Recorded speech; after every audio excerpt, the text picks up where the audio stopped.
জিবরাইল, আমার আল্লাহ তো আমাকে মানুষকে কষ্ট দেওয়ার জন্য পাঠাই নাই। আরে জিবরাইল,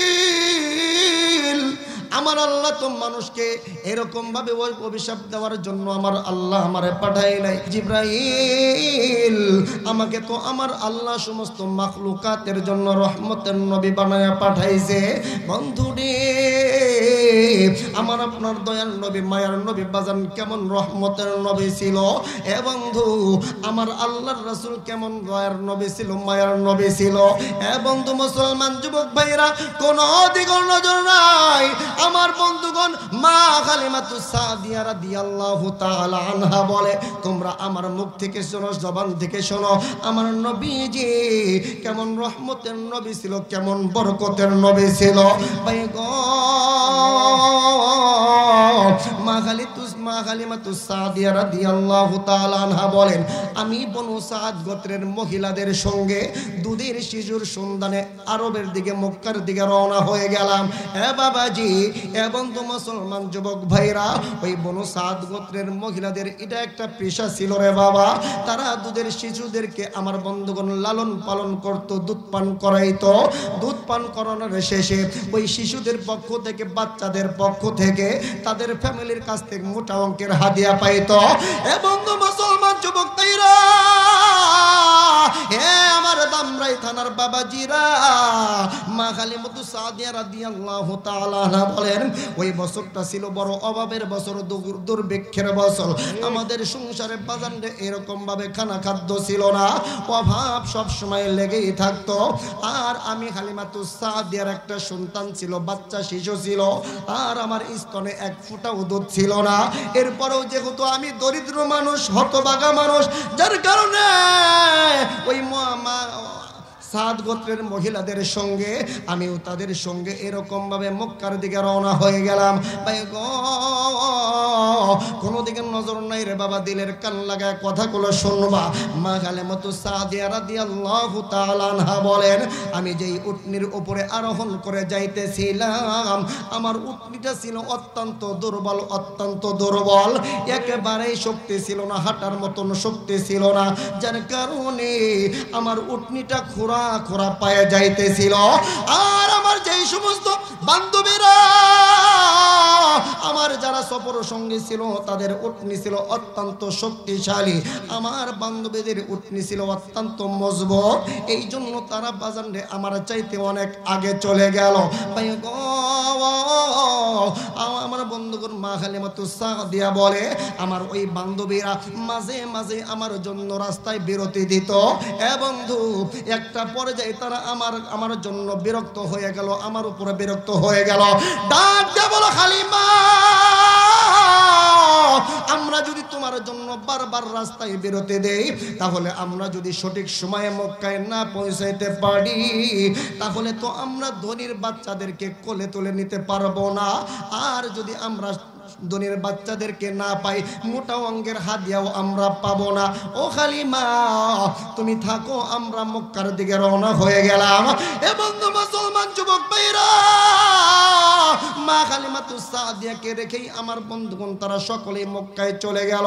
প্রত্যেকটা মহিলা বাজারে এইবার আমার আপনার দয়ার নবী, মায়ের নবী, শিশু মুহাম্মাদুর রাসূলুল্লাহ সাল্লাল্লাহু আলাইহি সাল্লামকে সকলেই আমার বন্ধুগণ এক নজর দেখলো। কিন্তু ভাই গো, যখন ওই তারা শুনলো শিশু মুহাম্মাদের বাবা নাই, আমার নবীজি বড় এতিম, আমার নবীকে দুধ পান করাইলে আমার নবীজির ফ্যামিলির পক্ষ থেকে মোটা অঙ্কের হাদিয়া পাওয়া যাবে না, মোটা অঙ্কের তোহফা পাওয়া যাবে না। এই জন্য আমার বন্ধুগণ প্রত্যেকটা মহিলা আমার নবীজিকে উপেক্ষা করে চলে গেল। কেউ তারা আমার নবীজিকে বাজারে গ্রহণ করল না। আমার মন বড় সাক্ষী দেয়,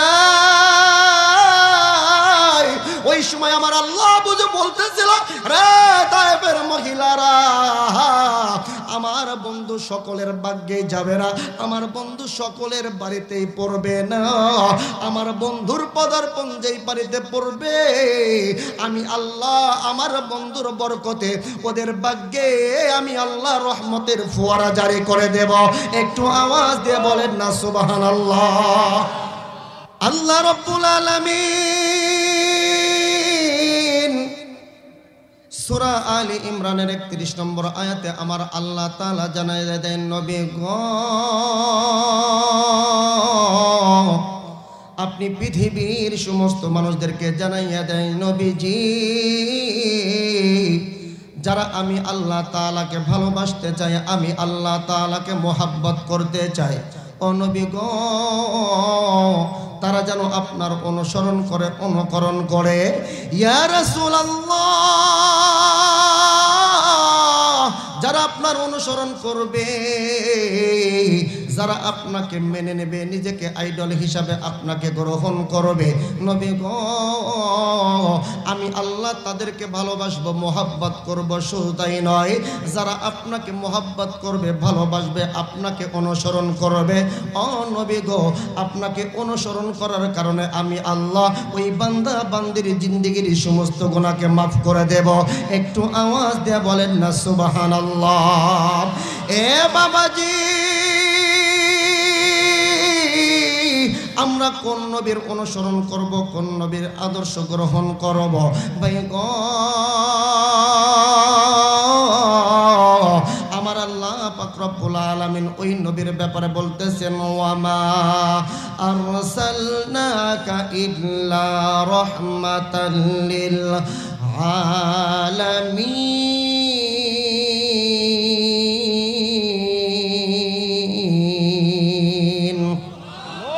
একটু আওয়াজ দিয়ে বলেন না আল্লাহু আকবার। এ বন্ধু মুসলমান যুবক ভাইরা, আল্লাহ পাক রব্বুল আলামিন জানাইয়া দিলেন, নবী গো আমি আপনাকে শুধু মানুষদের জন্য নয়, শুধু এরকম ভাবে পশু পাখির জন্য নয়, আমি আল্লাহ আপনাকে সারা বিশ্ববাসীর জন্য, সমস্ত মাখলুকাতের জন্য আমি আল্লাহ আপনাকে রহমতের নবী বানায়া পাঠাইলাম। একটু আওয়াজ দিয়ে বলেন না সুবহানাল্লাহ।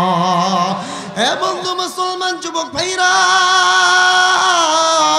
আমার আল্লাহ আমার আপনার দয়ার নবী, মায়ার নবীকে সমস্ত মাখলুকাতের জন্য আমার আল্লাহ রহমতের নবী বানায়া পাঠাইছে।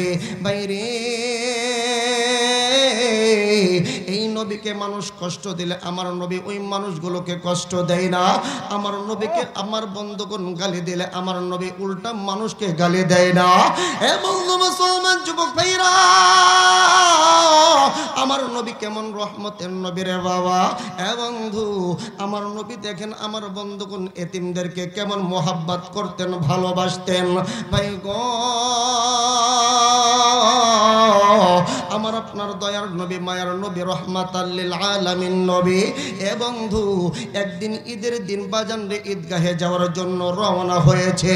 কিছু দূর যাওয়ার পর আমার নবী লক্ষ্য করে দেখে বাজান রে একটা শিশু আমার বন্ধুগণ চোখের পানি ছেড়ে ছেড়ে কান্না করতেছে।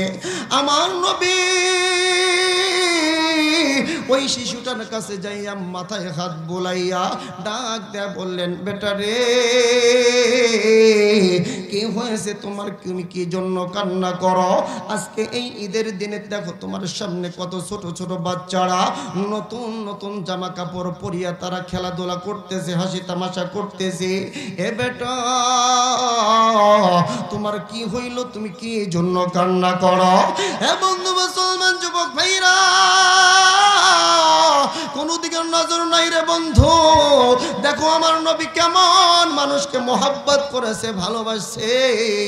আমার নবী কেমন এতিমদেরকে আদর করেছে, ভালোবাসছে রে বাবা। এ বন্ধু আমার নবী ওই ছোট বাচ্চাটার মাথায় হাত বোলায় যখন বললেন, বেটা রে আজকে ঈদের দিন তুমি কি জন্য কান্না করো? সবাই তো খেলাধুলা করতেছে, সবাই তো নতুন নতুন পোশাক পরে আনন্দ করতেছে। এ বেটা একটু জিকির করেন লা ইলাহা। একটু আওয়াজ দেন, সাউন্ডটা ই করে দেন, ভাষায় দেন। ওইখানে সমস্যা হয়, এখানে তোর সমস্যা হচ্ছে না, রিভার্ব দেন। ইল্লাল্লাহ লা ইলাহা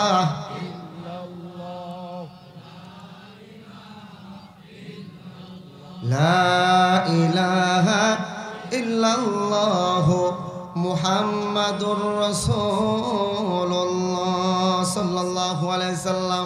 বন্ধুরে আমার নবী ওই এতিমটার মাথায় বাজান রে শিশুটার মাথায় হাত বোলাইয়া ডাক দিয়ে বললেন, বেটা কি জন্য তুমি কান্না করো? তোমার মনের ভিতরে কিসের দুঃখ? বন্ধু এইবার ওই আমার বন্ধুগণ শিশুটা আমার নবীকে ডাক দেয়, বলে ইয়া রাসূলুল্লাহ, ইয়া হাবিবাল্লাহ, নবী গো, ওই যে আপনি শিশুদেরকে খেলাধুলা করতে দেখতেছেন, নতুন জামা কাপড় পরা দেখতেছেন, ও নবী গো, তাদের মা বাবা আজকে ঈদের দিনে তাদেরকে গোসল করায়া দিয়েছে। ইয়া রাসূলুল্লাহ, নবী গো, তাদের মা বাবা আজকে নতুন নতুন জামা কাপড় পরায়া দিছে, কিন্তু নবী গো, আমি এই শহরের মধ্যে এমন একজন এতিম, আমার মাও নাই, আমার বাবাও নাই, কে আজকে আমাকে নতুন জামা কাপড় পরায়া দেবে? কে আমাকে নতুন নতুন পোশাক পরা দেবে? ও নবী গো, আজকে আমাকে গোসল করে দেওয়ার মতন কোনো মানুষ নাই। ইয়া রাসূলুল্লাহ, আজকে আমার মাথায় যে একটু তেল মালিশ করে দেবে, তেল লাগাইয়া দেবে, আজকে আমার মাথায় যে কেউ চিরুনি করে দেবে, এইরকম আমার কোনো মানুষ নাই। বন্ধু ওই শিশুটা বলতেছেন, ইয়া রাসূলুল্লাহ, আজকে ওই সন্তানদের খেলাধুলা দেখে, আনন্দ করা দেখে আমার মা বাবার কথা স্মরণ হয়ে গেছে। বন্ধু মুসলমান যুবক ভাইরা খুব খেয়াল করে শোনা চাই, আমার নবী শিশুটার মাথায় হাত বোলাইয়া ডাক দিয়ে বলে, বেটা রে কান্না করিস না, কান্না করিস না, আরে তুই শুধু এতিম না, তোর মতন আমিও নবী, মা হারা বাবা হারা, আমার তো মা নাই বাবা নাই। আমার নবী ডাক দে বলে, বেটা রে কান্না করিস না, কান্না করিস না। বন্ধু আমার আপনার দয়ার নবী, মায়ের নবী ওই এতিম শিশুটাকে নিয়ে বাড়িতে চলে গেলেন। বাড়িতে যাওয়ার পর আমার নবী হযরতে আয়েশা রাদিয়াল্লাহু তাআলা আনহাকে ডাক দিয়ে বলেন, আয়েশা রে, এই সন্তানটার মা নাই বাবা নাই, এরে আয়েশা, এই সন্তানটাকে তুমি সুন্দর করে গোসল করাইয়া দাও। বন্ধু এইবার আম্মা জান হযরত আয়েশা সিদ্দিকা রাদিয়াল্লাহু তাআলা আনহা ওই সুন্দর শিশুটাকে সুন্দর করে গোসল করাইয়া দিলেন। গোসল করার পর আমার আপনার দয়ার নবী, মায়ার নবী বাজানদের তার নতুন একটা চাদর ছিল, ওই চাদরটাকে মাঝখান থেকে ফেড়ে বন্ধু এক টুকরা দিয়ে ওই সন্তানটাকে লুঙ্গির মতন পেঁচাইয়া দিলেন, আর এক টুকরা দিয়ে আমার বন্ধুগণ ওই শিশুটার শরীরের ভিতর লাগাইয়া দিলেন। বন্ধু শুধু তাই নয়, আমার আপনার দয়ার নবী, মায়ার নবী এইবার আমার বন্ধুগণ নিজের হাতের তালুতে তেল লাগাইয়া, তেল নিয়া এইবার ওই শিশুটার মাথায় বাজানবে তেল মালিশ কইরা দেয়। বন্ধু মুসলমান শুধু তাই নয়, এইবার আমার আপনার দয়ার নবী, মায়ার নবী ওই শিশুটার মাথায় বাজানবে চিরুনি কইরা দিতেছে। বন্ধু মুসলমান যুবক ভাইরা, এইবার ওই শিশুটা বাজানরে আনন্দে আত্মহারা। বন্ধু এইবার ওই শিশুটা বাজানরে চোখের পানি ছেড়ে ছেড়ে কান্না করতেছে। আমার নবী ডাক দেয়া বলে, বেটা রে এতক্ষণ কান্না করেছো, বুঝছিলাম যে তোমার নতুন জামা কাপড় নাই, তোমাকে কেউ গোসল করে দেয় নাই, এই জন্য তুমি কান্না করলা, কিন্তু বেটা এখন তুমি কি জন্য কান্না করো? তোমাকে তো নতুন পোশাক পরিচ্ছদ দেওয়া হইল। বন্ধু মুসলমান যুবক ভাইরা রে, এইবারে শিশুটা ডাক দিয়ে বলে, ইয়া রাসূলুল্লাহ, এখন আমি দুঃখে কান্দি না, এখন আমার চোখ দিয়ে আনন্দে কান্না আসতেছে। আমি আমার রহমতের নবী আমার মাথায় হাত বোলাইয়া দিছে, আমার নবীজি আমার মাথায় তেল লাগাইয়া দিছে, আমার মতন ভাগ্যবান এই পৃথিবীতে আর একজনও নাই। একটু আওয়াজ করে বলেন না সুবহানাল্লাহ। বন্ধু মুসলমান যুবক ভাইরা, এইবার ওই শিশু সন্তানটা বন্ধুরে নতুন পোশাক পাইয়া রে বাবা, এইবার আনন্দে ওই শিশুটা আমার বন্ধুগণ ঈদগাহে যাওয়ার জন্য রওনা হয়ে গেছে। আমার নবী ডাক দেয়া বলে, বেটা রে আজকে তুমি পায়ে হেঁটে ঈদগাহে যাবা না, আজকে তুমি আমার ঘরে চড়িয়া, কান্দে চড়িয়া ঈদের ময়দানে যাইবা। জোরে বলেন না সুবহানাল্লাহ। বাবাজি এইবার ওই ছোট্ট বাচ্চাটা শিশুটাকে আমার নবী কান্দে নিয়ে ঈদের ময়দানে রওনা হয়ে গেছে। যেই সমস্ত বাচ্চাগুলো বাজান রে বাবা মার সাথে খেলাধুলা করতেছিল, বন্ধু বান্ধবের সঙ্গে খেলাধুলা করতেছিল, ভাই গো ওই সমস্ত বান্দাগুলো বাচ্চাগুলো বাজান রে আফসোস করে বলতেছিল আজকে ওর ভাগ্যটা কত ভালো, কত ভালো মা নাই, যার কারণে আমার নবীর কান্দে ওঠার তার সৌভাগ্য হয়েছে। আরে আজকে যদি আমরাও এতিম হইতাম, আজকে যদি আমাদের মা বাবা না থাকতো, আমরাও রহমাতাল লিল আলামিন নবীর কাঁধে উঠে ঈদের ময়দানে যাইতে পারতাম। সুবহানাল্লাহ। এবং তো মুসলমান যুবক ভাইরা, আমার নবীজি ওই শিশুটাকে নিয়ে বাজানো রে এইবারে যখন মেম্বারের কাছে বসলেন, আমার নবী মেম্বারে আরোহণ করেছেন, বসে পড়েছেন। ওই বাচ্চা শিশুটা বাজানের নিচে বসছে, মাটিতে বসছে। এমন সময় আমার নবী ডাক দিয়ে বলে, বেটারে আজকে তুমি নিচে বসবা না, আজকে তোমার স্থান হইল আমি নবীর পাশে, তুমি মেম্বারে বসবা। জোরে বলেন না সুবহানাল্লাহ। বন্ধু এর যুবক ভাই কেমন নবী পাইলে বুঝলেন রে বাবা? আজকে কোন নবীর উম্মত হইছো তুমি বুঝো নাই। বন্ধু মুসলমান যুবক ভাইরা, আমার আপনার দয়ার নবী মায়ার নবী বাজারে এইবার ওই এতিম সন্তানটার মাথায় হাত বোলাইয়া ডাক দেয়া বলে, ও আমার সাহাবীরা শুনো, আমি রাসূল বলে দিলাম, যারা এতিমদেরকে মোহাব্বত করবে, ভালোবাসবে, যারা এতিমদেরকে নেক নজরে তাকাবে, যারা এতিমদেরকে লালন পালন করবে, যারা এতিমদেরকে ভালোবেসে এই হাতটা তাদের মাথার উপর রাইখা দেবে, আমি রাসূল ঘোষণা করে দিলাম আমার আল্লাহ ওই হাতের নিচে এতিমের মাথায় যত চুল থাকবে প্রত্যেকটা চুলের বদলে আমার আল্লাহ তার আমলনামায় সওয়াব দান করবে। জোরে বলেন না সুবহানাল্লাহ। এবং মুসলমান যুবক ভাইরা, শুধু তাই নয়, আমার আপনার দয়ার নবী মায়ার নবী রহমাতাল লিল আলামিন ডাক দিয়া বলে, যেই বাড়িতে বাজানরে যেই মানুষগুলা এতিমদেরকে লালন পালন করবে, যারা এতিমদেরকে মোহাব্বত করবে, ভালোবাসবে, আমার আল্লাহ ওই বাড়ির উপরে রহমত নাজিল করবে, বরকত নাজিল করবে। ওই বাড়িতে কখনো রিজিকের অভাব হবে না। একটু আওয়াজ দিয়ে বলেন না সুবহানাল্লাহ। এবং মুসলমান যুবক ভাইরা, এই জন্য তো আমার আল্লাহ এই আয়াতটা নাজির করে দিলেন, ওয়ামা আরসালনাকা ইল্লা রাহমাতাল লিল আলামিন।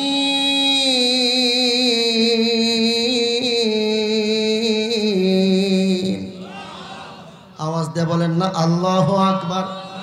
এবং এমন একজন নবী পাইছো রে বাবা, যেই নবীর আদর্শ গ্রহণ করলে, যেই নবীকে মোহাব্বত করলে, ভালোবাসলে, আমার আল্লাহ তাআলা ডাক দেয়া বলে, ওয়ায়াগফির লাকুম যুনুবাকুম, আমি আল্লাহ তোমাদের জিন্দেগীর সমস্ত গুনাহ খাতাকে আমি আল্লাহ মাফ করে দেব। জোরে বলেন না সুবহানাল্লাহ। কিন্তু যুবক ভাইরা,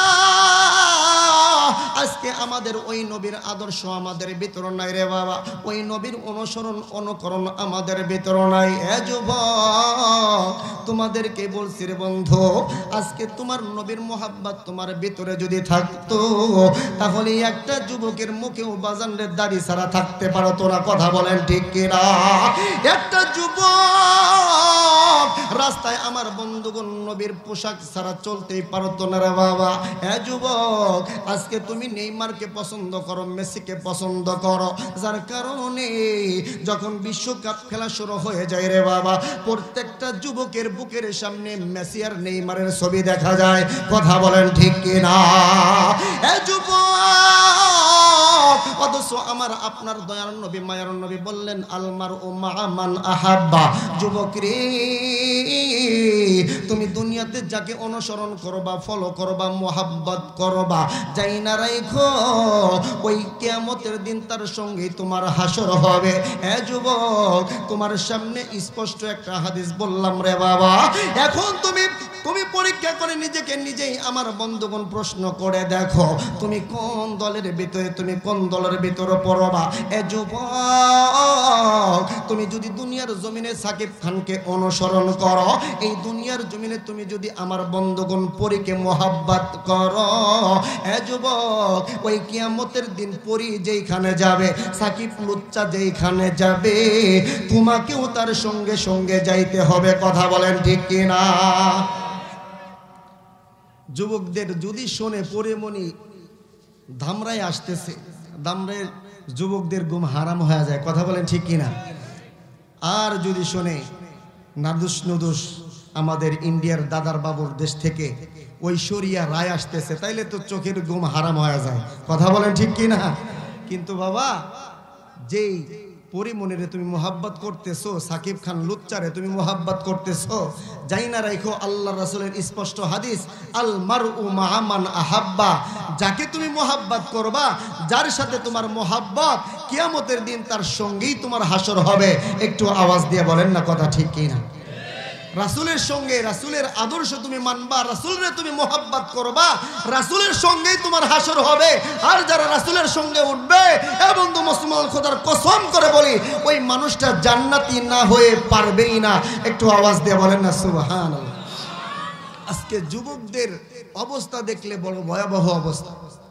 সেলুনে যাবেন, দেখবেন যুবকদের হিরিক পইরা গেছে, মেসি কাটিং দেয়, নেইমার কাটিং, আবার কিছুদিন আগে শুনলাম বাংলা লিঙ্ক কাটিংও বের হয়েছে। কি কাটিং? Bangla link cutting. আবার এটাও শোনা যায় বাটি কাটিংও নাকি আছে। বাটি কাটিং কারে কয়? দেখবেন এই পর্যন্ত কয়টা চুল আছে মাথার উপরে, আর সারা মাথা নাওরা টাক্কু করে ফেলেছে, এটা কয় বাটি কাটিং। আছে না নাই? যুবকরা এমন অবস্থায় আজকে চলতেছে, নবীর আদর্শ বাদ দিয়ে তারা এমন আদর্শকে গ্রহণ করছে।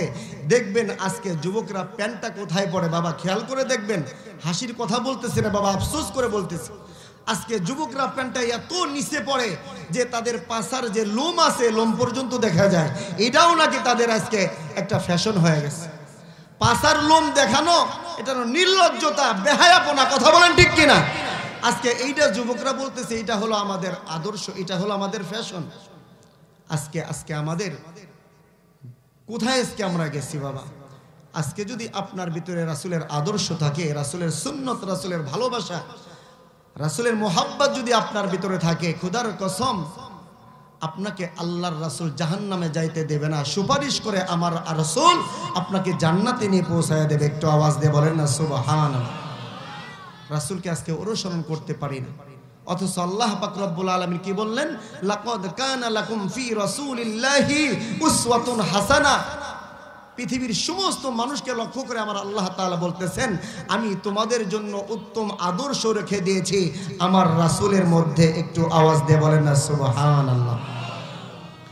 রাসূলের মধ্যে আমাদের জন্য কি আদর্শ? উত্তম আদর্শ। রাসূলের আদর্শই হলো উত্তম আদর্শ। রাসূলের আদর্শ যারা গ্রহণ করবে, তারা দুনিয়াতে এবং আখিরাতেও দামি হয়ে যাবে। একটু আওয়াজ দিয়ে বলেন না সুবহানাল্লাহ। এত সুন্দর রাসূল পাওয়ার পরেও দেখবেন আমাদের বাংলাদেশে কিছু নাস্তিকের বাচ্চারা আছে, যারা আমার রাসূলের চরিত্রের বিরুদ্ধে কথা বলে। কথা বলে ঠিক কিনা? যারা আমার রাসূলের চরিত্রের বিরুদ্ধে লেখালেখি করে। কথা বলেন ঠিক কিনা? হ্যাঁ বন্ধু মুসলমান, এই দামরাই মাহফিল থেকে বলে যেতে চাই, এটা হলো বাংলাদেশ 95% মুসলমানের দেশ। কথা বলেন ঠিক কিনা? এই 95% মুসলমানের দেশে কোন নাস্তিকের বাচ্চা, কোন মুরতাদের বাচ্চা, কোন বেঈমানের বাচ্চা যদি আমার রাসূলকে গালি দেওয়ার সাহস দেখায়, এই ধামরাই মাহফিল থেকে শোনায় দিতে চাই, ওই সমস্ত নাস্তিকবাদীদের জিহ্বাটা ছেড়ে কুচি কুচি করে কেটে কুকুরকে রাস্তা বানিয়ে দেব। কথা বলেন ঠিক কিনা? বাংলার জমিনে কোন নাস্তিকের বাচ্চা মাথা উঁচু করে কথা বলার সাহস পাবে না। একটু আওয়াজ দিয়ে বলেন কথা ঠিক কিনা? আমার রাসূল হলো আমার হৃদয়ের স্পন্দন। কথা বলেন। রাসূলকে কেউ আঘাত করবে আর আপনি মোল্লা চুপ করে বসে থাকবেন আর বলবেন আমার ইমানের পাওয়ার অনেক বেশি, বুঝতে হবে তোমার ভিতরে ইমান তো না, ইমানের জিরো পাওয়ার তোমার ভিতরে নাই। কথা বলেন ঠিক কিনা? রাসূলের মোহাব্বতে তুমি একটা ফেসবুকে স্ট্যাটাস দিতে পারো না, কমেন্টস করতে পারো না, আবার দাবি করো তুমি হলো রাসূলের সবচাইতে বড় একজন আশেক। রাসূলের আশেক পাওয়া যায় রবিউল আউয়াল মাসে। দেখবেন 12ই রবিউল আউয়াল মাসে যখন এরকম ভাবে রবিউল আউয়াল মাসে কিছু আশেকের ভিতরে ভালোবাসা জাগ্রত হয় জিলাপি আর খিচুড়ি খাওয়ার জন্য। আওয়াজ দিয়ে বলেন কথা ঠিক কিনা?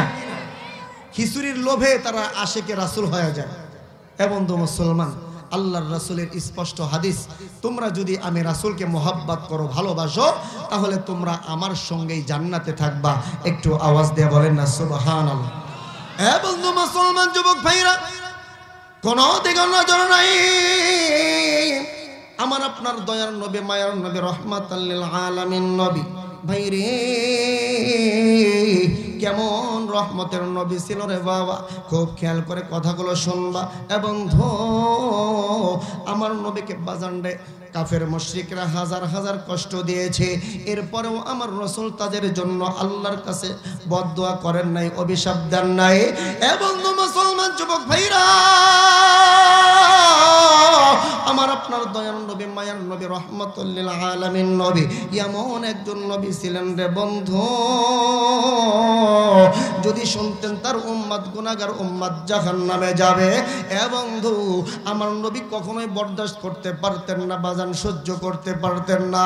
আমার নবীজি সিজদায় পড়ে যাইতেন, আল্লাহর কাছে বলতেন, আল্লাহ তুমি আমার উম্মতকে মাফ না করা পর্যন্ত আমি নবী সিজদা থেকে মাথা উঠাবো না। একটু আওয়াজ করে বলেন না সুবহানাল্লাহ। আরে যুবক, আজকে তুমি কোন নবীর কষ্ট দাও, আজকে তুমি কোন নবীর কলিজায় আঘাত করো? যুবক রে,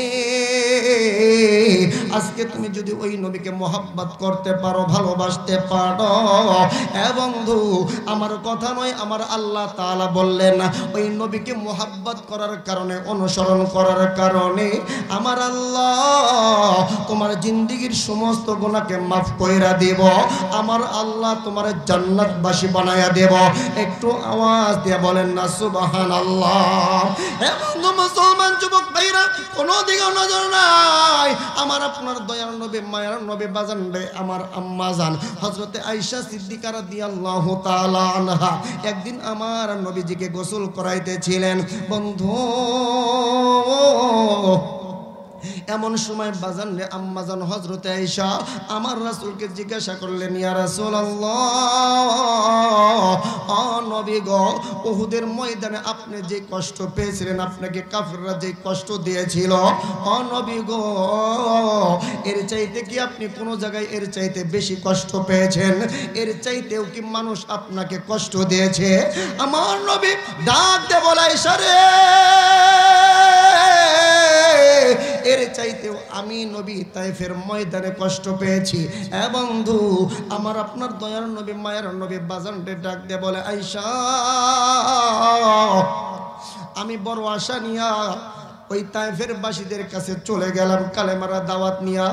কালেমার দাওয়াত নিয়ে যখন তায়েফের কাছে, তায়েফবাসীর কাছে গেলাম, তাদেরকে যখন এই কালেমার দাওয়াত দিলাম, এ বন্ধু দেখো না আমার নবী কেমন দরদের নবী ছিল রে বাবা, আমার নবী কেমন উম্মতের জন্য পাগল ছিল।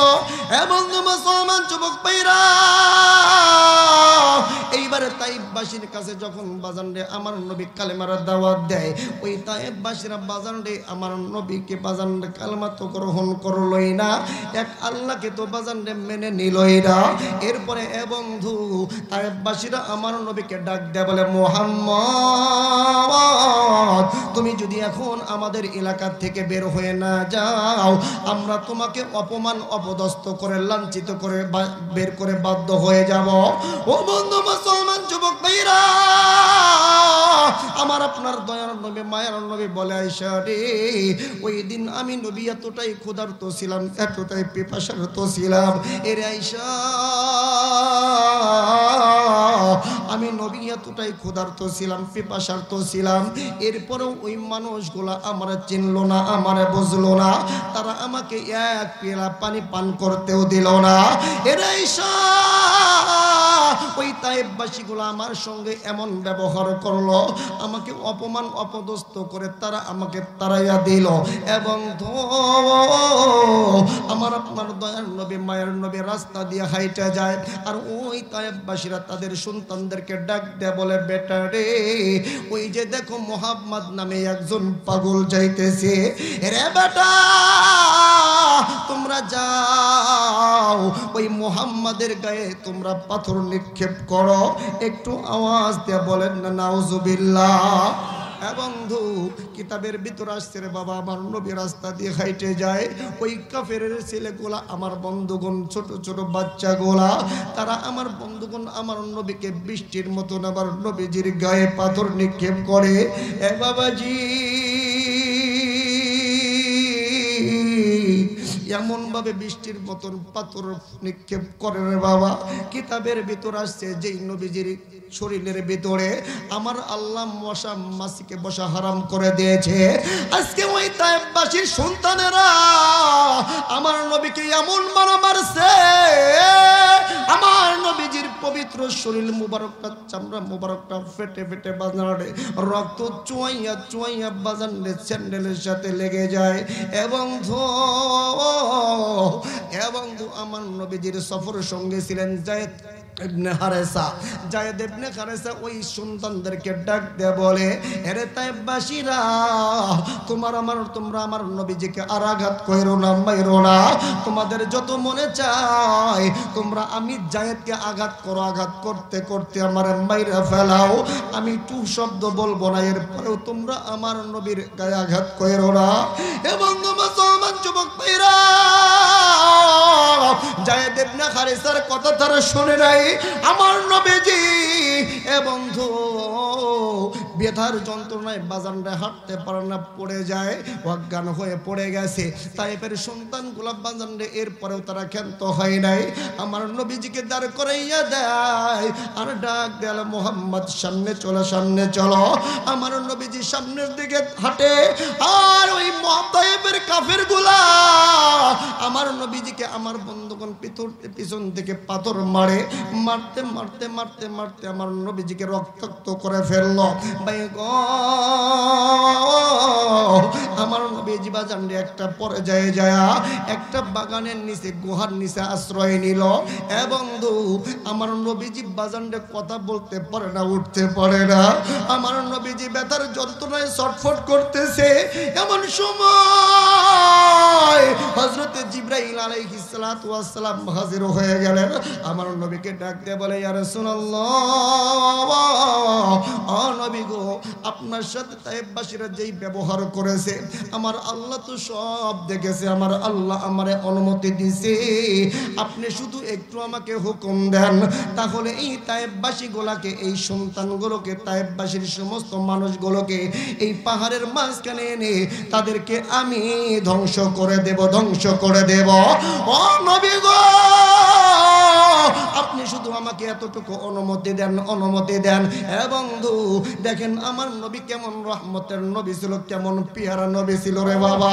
আমাকে আপনাকে যদি এইভাবে কষ্ট দিত, আমি সঙ্গে সঙ্গে আল্লাহর কাছে দায়ের করতাম, বিচার নালিশ করতাম, আল্লাহ যারা আমাকে কষ্ট দিছে, আমার গায়ে থেকে রক্ত ঝরাইছে, আল্লাহ তুমি তাদেরকে এই জমিনে দাবাইয়া দাও, এদেরকে তুমি ধ্বংস করে দাও। কিন্তু বাবারে আমার রাসূল তো আমার আপনার মতন সাধারণ কোনো মানুষ ছিল না, আমার আপনার দয়ার নবী রহমাতাল লিল আলামিন ছিল। বন্ধু মুসলমান যুবক ভাইরা, এইবার যখন জিবরাইল আমার বন্ধুগণ নবীর কাছে অনুমতি প্রার্থনা করে, আমার নবীজি ডাক দেয়া বলে, জিবরাইল, আমার আল্লাহ তো আমারে মানুষকে কষ্ট দেওয়ার জন্য বানাই নাই। আল্লাহু আকবার। আমার আল্লাহ তো আমাকে মানুষকে কষ্ট দেওয়ার জন্য পাঠাই নাই। আরে জিবরাইল, আমার আল্লাহ তো মানুষকে এরকম ভাবে অভিশাপ দেওয়ার জন্য আমার আল্লাহ আমারে পাঠাই নাই। জিবরাইল, আমার আল্লাহ তো আমারে পাঠাইছে সমস্ত মাখলুকাতের জন্য, রহমতের নবী বানায়া পাঠাইছে। একটু আওয়াজ দিয়ে বলেন না সুবহানাল্লাহ। রহমাতাল লিল আলামিন নবী, রহমাতাল লিল আলামিন নবী, কোরআনে প্রমাণ, আশিক বিনে কে বুঝিবে আমার দয়ার নবীর শান। কথা বলেন ঠিক কিনা? সকলেই যারা পারেন একটু বলেন, রহমাতাল লিল আলামিন নবী, রহমাতাল লিল আলামিন নবী কুরআনে প্রমাণ উম্মত বিনে কে বুঝিবি আমার দয়ার নবীর শান আশিক বিনে কে বুঝিবি বলেন না আমার দয়ার নবীর শান নবী আমার মদিনার ওই বুলবুল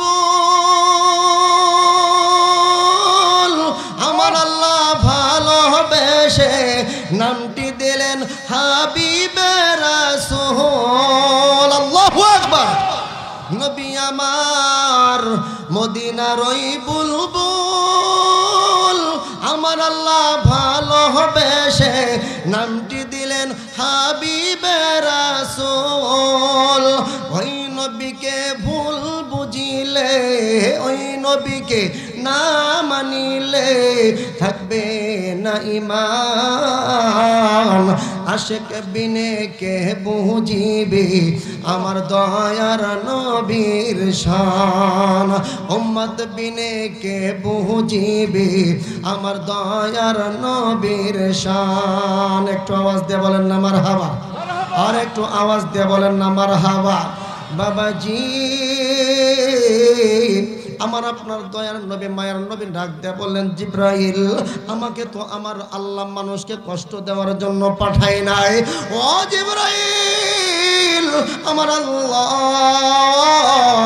আমাকে তো মানুষকে দুঃখ দেওয়ার জন্য পাঠাই নাই জিব্রাইল আমাকে তো আমার আল্লাহ সমস্ত মাখলুকাতের জন্য রহমতের নবী বানায়া পাঠাইছে বন্ধুরে আমার আপনার দয়ার নবী মায়ার নবী বাজান কেমন রহমতের নবী ছিল এ বন্ধু আমার আল্লাহর রাসূল কেমন দয়ার নবী ছিল মায়ার নবী ছিল এ বন্ধু মুসলমান যুবক ভাইরা কোন দিকে নজর নাই আমার বন্ধুগণ মা খালিমাতুস সাদিয়া রাদিয়াল্লাহু তাআলা আনহা বলে তোমরা আমার মুখ থেকে শোনো জবান থেকে শোনো আমার নবীজি কেমন রহমতের নবী ছিল কেমন বরকতের নবী ছিল ভাই গো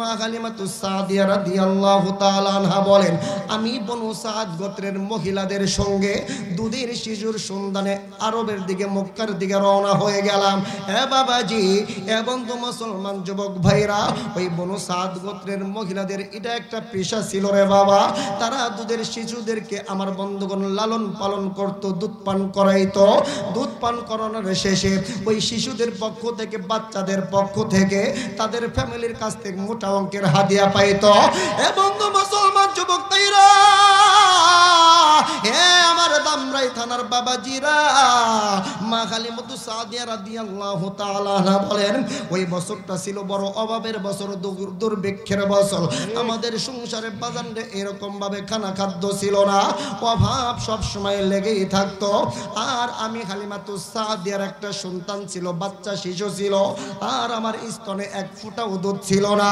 এরপরেও যেহেতু আমি দরিদ্র মানুষ হতভাগা মানুষ যার কারণে ওই সাদ গোত্রের মহিলাদের সঙ্গে আমিও তাদের সঙ্গে এরকম ভাবে মক্কার দিকে রওনা হয়ে গেলাম ভাই গো কোনো দিকে নজর নাই রে বাবা দিলের কান লাগায় কথাগুলো শুনবা মা খালিমাতুস সাদিয়া রাদিয়াল্লাহু তাআলা আনহা বলেন আমি যেই উটনির উপরে আরোহণ করে যাইতেছিলাম আমার উটনিটা ছিল অত্যন্ত দুর্বল একেবারেই শক্তি ছিল না হাঁটার মতন শক্তি ছিল না যার কারণে আমার উটনিটা খোরা পায়ে যাইতেছিল আর আমার যেই সমস্ত বান্ধবীরা আমার যারা সফর সঙ্গী ছিল তাদের উটনি ছিল অত্যন্ত শক্তিশালী আমার বান্ধবীদের উটনি ছিল অত্যন্ত মজবুত এই জন্য তারা বাজারে আমার চাইতে অনেক আগে চলে গেল ভাই গো আমার বন্ধুগণ মা খালিমাতুস সাদিয়া বলে আমার ওই বান্ধবীরা মাঝে মাঝে আমার জন্য রাস্তায় বিরতি দিত এ বন্ধু একটা পর্যায়ে তারা আমার জন্য বিরক্ত হয়ে গেল আমার উপরে বিরক্ত হয়ে গেল ডাক দিয়ে বলো খালিমা আমরা যদি তোমার জন্য বারবার রাস্তায় বিরতি দেই তাহলে আমরা যদি সঠিক সময়ে মক্কায় না পৌঁছাইতে পারি তাহলে তো আমরা ধনীর বাচ্চাদেরকে কোলে তুলে নিতে পারবো না আর যদি আমরা ধনীর বাচ্চাদেরকে না পাই, মোটা অঙ্কের হাদিয়াও আমরা পাবো না। ও হালিমা তুমি থাকো, আমরা মক্কার দিকে রওনা হয়ে গেলাম। এ বন্ধু মুসলমান যুবক ভাইরা, মা হালিমাতুস সাদিয়াকে রেখেই আমার বন্ধুগণ তারা সকলেই মক্কায় চলে গেল। প্রত্যেকটা মহিলা বাজারে এইবার আমার আপনার দয়ার নবী মায়ের নবী শিশু মুহাম্মাদুর রাসূলুল্লাহ সাল্লাল্লাহু আলাইহি সাল্লামকে সকলেই আমার বন্ধুগণ এক নজর দেখলো। কিন্তু ভাই গো, যখন ওই তারা শুনলো শিশু মুহাম্মাদের বাবা নাই, আমার নবীজি বড় এতিম, আমার নবীকে দুধ পান করাইলে আমার নবীজির ফ্যামিলির পক্ষ থেকে মোটা অঙ্কের হাদিয়া পাওয়া যাবে না, মোটা অঙ্কের তোহফা পাওয়া যাবে না। এই জন্য আমার বন্ধুগণ প্রত্যেকটা মহিলা আমার নবীজিকে উপেক্ষা করে চলে গেল। কেউ তারা আমার নবীজিকে বাজারে গ্রহণ করল না। আমার মন বড় সাক্ষী দেয়,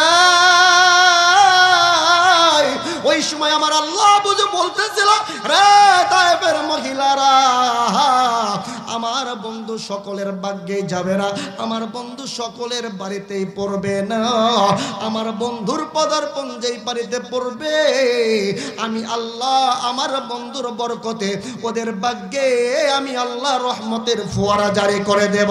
একটু আওয়াজ দিয়ে বলেন না সুবহানাল্লাহ। আপনাদের কষ্ট হইতেছে? মেহমানকে চলে আসবে, একটু আওয়াজ দিয়ে বলেন না আল্লাহু আকবার। বন্ধু মা হালিমাতুস সাদিয়া এইবার ওই সমস্ত মহিলারা সকলেই বাজারে ধনীর দুলালদেরকে কোলে তুলে নিয়ে তারা তাঁবুর ভিতরে চলে গেল। সবার শেষে মা হালিমাতুস সাদিয়া চলে গেলেন। এবং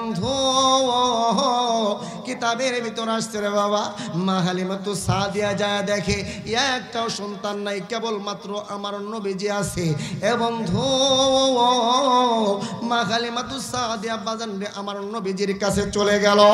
যাওয়ার পর যখন শুনলো আমার নবীজির বাবা নাই, আমার নবীজি বড় এতিম বাবা নাই, এবং মা হালিমাতুস সাদিয়া বলেন আমার মনটাও খারাপ হয়ে গেল। তিনি মনে মনে চিন্তা করতে লাগলেন, এত কষ্ট করে এত দূর থেকে এই মক্কার নগরীতে আসলাম, এবং আসার পরেও খালি হাতে ফেরত যাব, এটা কেমনে হয়? এই জন্য বাজারে মা হালিমাতুস সাদিয়া তার স্বামীর কাছে গেল অনুমতি চাওয়ার জন্য। অনুমতি চাওয়ার জন্য চলে গেল। যা ডাক দেয়া বলে, প্রাণের স্বামী গো, আসলাম এত কষ্ট করতে এত দূর থেকে, কিন্তু আইসা দেখি একটাও ধনীর দুলাল নাই, ধনীদের বাচ্চা নাই, সকলেই তারা এরকম ভাবে নিয়ে গেছে। কেবলমাত্র একটা বাচ্চা আছে, যার মা যার বাবা নাই, সে বড় এতিম। ও বন্ধু মুসলমান যুবক ভাইরা, মা হালিমাতুস সাদিয়ার স্বামী ডাক দেয়া বলে, হালিমা রে,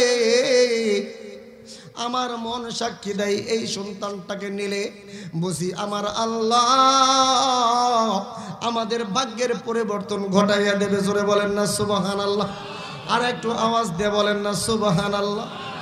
বন্ধু মা হালিমাতুস সাদিয়ার স্বামী আমার নবীজির চিনলো, কিন্তু আমরা মুসলমান, আমরা তার উম্মত হইয়া নবীজির চিনলাম না রে বাবা। আজকে আমার নবীজির চরিত্রের ভিতর কালো দাগ লাগায়, আজকে আমার নবীজির চরিত্রের ভিতর বিরুদ্ধে লেখালেখি করে। আমরা কেমন মুসলমান? এত বড় আমার বন্ধুগণ নাস্তিকের বাচ্চারাও এখনো পর্যন্ত বাংলার জমিনে টিকে থাকে। কথা বলেন ঠিক কি না?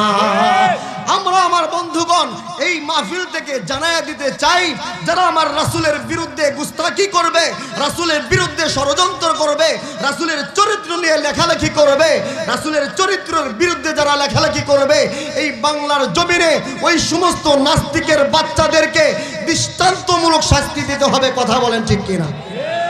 এর ভিতরে সর্বোচ্চ বড় আকারের নাস্তিক হলো তাসলিমা নাসরিন। কথা বলেন। এরপরেই হলো আসাদ নূর। এই আসাদ নূর এত বড় শয়তানের ঘরে শয়তান, এবং মুসলমান কোরআনকে নিয়ে ঠাট্টা করে, বিদ্রুপ করে। শুধু তাই নয়, আমার রাসূলকে ওয়াকাত্ত ভাষায় গালাগালি করে।